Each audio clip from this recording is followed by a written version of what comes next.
If anything is against the parliamentary norms, we will see to it. Okay. Now, Professor Manoj Kumar Jha. Thank you, Honorable Chairman sir. Thank you so very much. आज 7वीं बार राष्ट्रपति महोदया के अभिभाषण पे बोलने को खड़ा हुआ हूं। 7वां मौका है और दो राष्ट्रपति देखे इस कार्यकाल में और 3 उपराष्ट्रपति देख लिए इसी कार्यकाल में। तो मैं जानता हूं कि महामहिम की स्क्रिप्ट की क्या पृष्ठभूमि है। I'm aware of it. I'm aware of the tradition. But what worries me as a citizen, that why can't we sit down and change these kind of traditions? महामहिम जब घर से निकलती होंगी उड़ीसा, झारखंड, बिहार, सड़कों से, उन्हें बहुत कुछ दिखता होगा जो अभिभाषण का हिस्सा नहीं है। मेरे पास वक्त ज्यादा नहीं था महामहिम, थोड़ा माननीय सभापति महोदय, मैंने सोचा कि मैं प्रोज में अक्सर बोलता हूं, आज पोइट्री में बोलूंगा और बाद में अगर हमारे साथियों को दिलचस्पी हो तो मैं कवि का नाम भी बता दूंगा। बहरहाल मैं इसलिए कह रहा था कि जब वो निकलती होंगी महामहिम तो आय की असमानता के दर्शन होते होंगे। हमारे गणराज्य की नैतिक आत्मा है सामाजिक न्याय, उससे भी रूबरू होती होंगी अपने पुराने दोस्तों से बातचीत के आधार पर। माननीय सभापति महोदय, 28 जनवरी ये एड्रेस हुआ, 29 जनवरी को 2 चीज हुई है और मैं सभी सदस्यों का ध्यान आकृष्ट करना चाहता हूं, उसके बाद मैं कविता के अंश पे आऊंगा। माननीय सभापति महोदय, उस दिन कोर्ट में 2 ऑब्जर्वेशन बहुत महत्वपूर्ण है।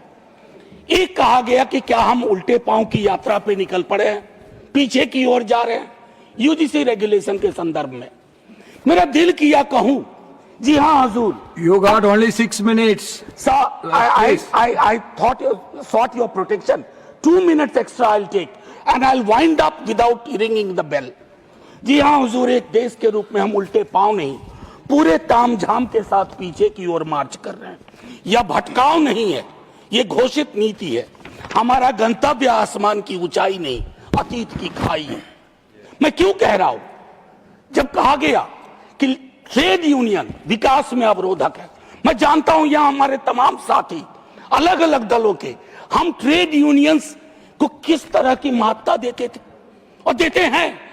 फैक्ट्रीज एक्ट नहीं होता, एम्प्लॉयज स्टेट इंश्योरेंस एक्ट नहीं होता, मैटरनिटी बेनिफिट एक्ट नहीं होता और तमाम चीजें नहीं होती। और सर, उल्टे पांव की यात्रा का एक आलम है कि आज से नहीं, जब पहली बार मैंने सदन में कहा था कि मेरे घर आएंगे कभी मौका लगे माननीय सभापति महोदय, मैंने 4 तस्वीर लगा रखी है एंट्रेंस पे।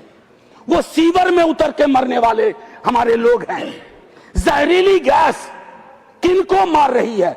मुझे मंत्री महोदय ने जवाब दिया था 98% एक ही जाति के, उपजाति के लोग हैं। ये अपने आप में बताता है कि हम पीछे ही चल रहे हैं। माननीय सभापति महोदय, अब मैं कविता के अंश पे आता हूं। किसी से कोई शिकायत नहीं, यह चिट्ठी महामहिम के नाम है। महामहिम के माध्यम से देश के नाम एक खत। मेरे प्यारे देश, ये सबके पते पे एक साथ पहुंचे। यह खत किसी एक के नाम नहीं, न सत्ता के दरवाजे पर दस्तक, न विपक्ष की मेज पर जगह की मांग, न तालियों की उम्मीद, न इतिहास की फाइल में कैद होने की चाह। यह खत उन सब के नाम है जो बोल रहे हैं, जो चुप हैं या इन दोनों से विलग हैं। हे प्यारे देश, काफी समय से महसूस करता हूं कि हमारे बीच का मौसम भारी हो गया है। हवा में सवाल कम है, शक ज्यादा, संवाद सिकुड़ गया है, पहचाने हांफने लगी हैं। अब हम एक दूसरे को नाम से नहीं, खानों में रख के, बाड़ों में रखकर पहचानते हैं। पड़ोसी नहीं रहता, वो किस तरफ है हम ये जानना चाहते हैं। नफरत अब अचानक नहीं फूटती, उसे सोच समझ कर उगाया जाता है। किताबों में, बहसों में, व्हाट्सएप की सुबहों में और चुनावी बिसातों पर। मेरे प्यारे देश, डर यह नहीं कि जहर फैल रहा है, डर यह है कि लोग इसे ही अपना जीवन समझने लगे। जैसे यही हवा हो, यही भाषा, यही भाव, यही नियति। मैं ये खत इसलिए नहीं लिख रहा हूं मेरे प्यारे देश कि तुम बदल जाओ। इतिहास इतने तीव्र मोड़ नहीं लेता, मैं जानता हूं। मैं बस इतना कहना चाहता हूं कि तुम यह मान लो कुछ गलत हो रहा है। हर असहमति देशद्रोह नहीं, हर सवाल दुश्मनी नहीं, और हर चुप्पी समझदारी नहीं होती। यह खत उन माँ बाप के नाम भी है जो बच्चों को नफरत के साथ डर सिखा रहे हैं, उन शिक्षकों के नाम जो सच से हिचकते हैं, उन नेताओं के नाम जो आग लगा सकते हैं, बुझाना नहीं चाहते। और हाँ, यह खत मेरे अपने नाम भी है, क्योंकि मैं भी कई बार थक कर चुप हो गया।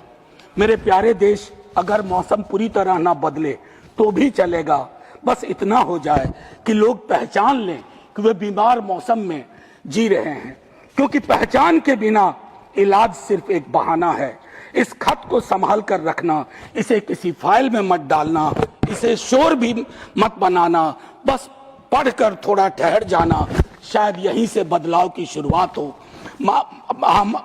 माननीय सभापति महोदय, मैं कहना चाहता था बहुत कुछ।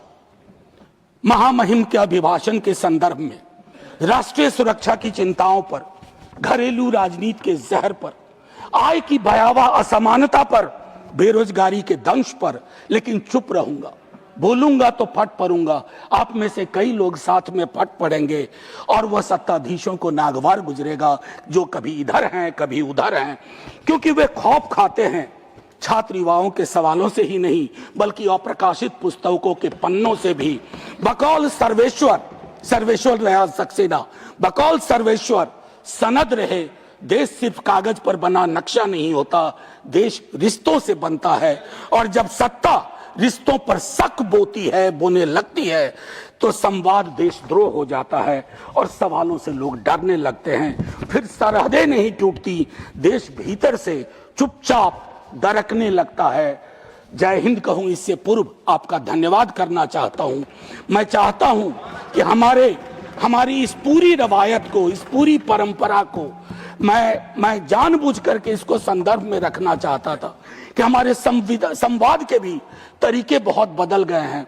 ना जाने क्यों, मैं 100 दफा कह चुका हूं। 1 मिनट का वक्त दीजिए सभापति महोदय। ना जाने मैं क्यों एक सांसद के रूप में महसूस करता हूं कि हम एक दूसरे से दुश्मनी की जुबान में क्यों बात करते हैं। अगर इधर से कोई कुछ बोले तो क्या जरूरी है कि उधर से उस तरह का शोर मचाया जाए जिसके बगैर भी संसद में बात की जा सकती है। मैं पढ़ता हूं, मैंने 52 की संसद के बारे में पढ़ा, 57 पढ़ा। विपक्ष बहुत छोटा था, लेकिन छोटा आकार अपने आप में ये नहीं है कि विजडम भी छोटा ही होगा, ज्ञान भी छोटा ही होगा, सोच भी छोटी ही होगी। मेरा मानना है कि ये बैरियर टूटने चाहिए। इसे कोई अन्यथा न ले। मैं इसे कोई अन्यथा न। सुधांशु जी, आज तक सदन में कभी कोई ऐसी बात नहीं बोली है जिससे किसी की गरिमा पर चोट पहुंचे। क्योंकि इस सदन में आया था तो नेहरू, प्रोफेसर हिरेन मुखर्जी, मीनू मसानी, राम मनोहर लोहिया को पढ़ के आया था। मैं चाहता हूं मेरा सदन जब कल को चर्चा हो तो वो नाम पुराने नहीं लगे, बासी ना लगे, उन नामों को लोग आज भी अंगीकार कर सकें। जय Hind sir. Since it is